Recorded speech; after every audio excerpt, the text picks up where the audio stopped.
Hello everyone, I am Robba and this is my hashtag AUDI AMA. Caster Exodus asks, deny CS or push for plates? Yeah, of course it depends on matchups and what you want to do with your lane, because pushing for plates, if you can do it safely, puts yourself further ahead of the game. But in my opinion, denying CS is almost always better because you are just staying even with the game and the enemy top laner gets behind in the game.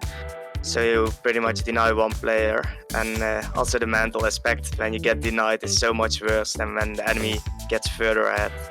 Teleport to help your team or teleport to lane for CS. So in top lane I think your first teleport should almost always be to lane unless you get like a cheater recall or a really free recall because enemy top laner f***s up.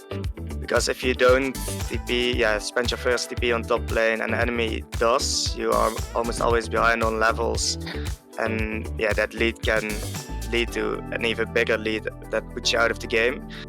And at the early stages of the game, most teleports you are doing at bot lane or mid lane don't really lead to anything. So I say first teleport always to lane. After that you should always try to keep your teleport to help your team. If it's setting up plays for your team or reacting to enemy plays, there are so many options you have with your teleport, so you should always look to keep it. You guys had a terrible start to the split, but you somehow managed to get the wins necessary to make playoffs. What changed? Before the split started, I thought we were ahead of the other teams because we were playing together for some longer time. But when the split started and we lost our first couple of games, we felt really down because we were playing really bad. We weren't improving much. So to start winning games, we were asking ourselves the question like, what do we need to change? Because at that moment we were focusing on improving instead of winning the games. So after a good talk, we decided to just focus on winning the games instead of really improving as a team. So we started practicing one comp per game. Like each week we practiced one comp to perfection, which gave us a couple of wins to make the playoffs. But it wasn't really because we were better as a team or improving as a team, but it was because other teams were playing worse than us at that time. Why was KVM so good against Atra 2-0? Did your style specifically counter theirs? I don't think we really countered their style, but it was more of a mental aspect, because I don't know if a lot of people know, but there was some beef between also me and some Atra players before the split and during the split. So when we played against them, we just really wanted to win, and they choked a bit, I could say. Like they also really wanted to win, but they were like, okay, they are 0-4, maybe underestimating us, and because of that playing a bit sloppy, and we punished them for their mistakes, and went 2-0 against them. At Viso Iceps asks, who's your favorite BL top laner to face and who do you dislike playing against? So my favorite BL top laner obviously is Phoenix at the moment, because he's just the only laner that actually pressures me in lane, I think. The other ones are more just relaxed, trying to farm, doing much more for the team, while Phoenix actually tries to punish you for every CS you get, every wave you push. He's annoying in your lane, so it's just more fun to play against. It's not just the red noodle fights on top lane. He's always looking to fight 1v1, always looking to get advantages everywhere. So he's my favorite BL top laner at the moment. Who do you dislike playing against? I would say Keabambi.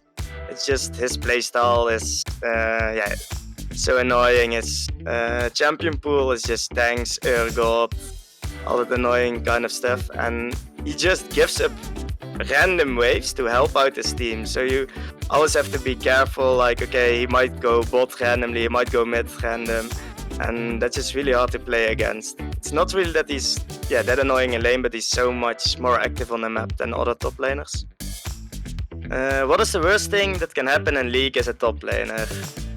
At the moment, I would say if the enemy just picked Rennick Elise, like you already know what's going to happen in champ select and loading screen, and there's not a single champion or playstyle that can really counter it. You know you're gonna get dived at level 3. You know you are not gonna be able to play the game for the first 10 minutes.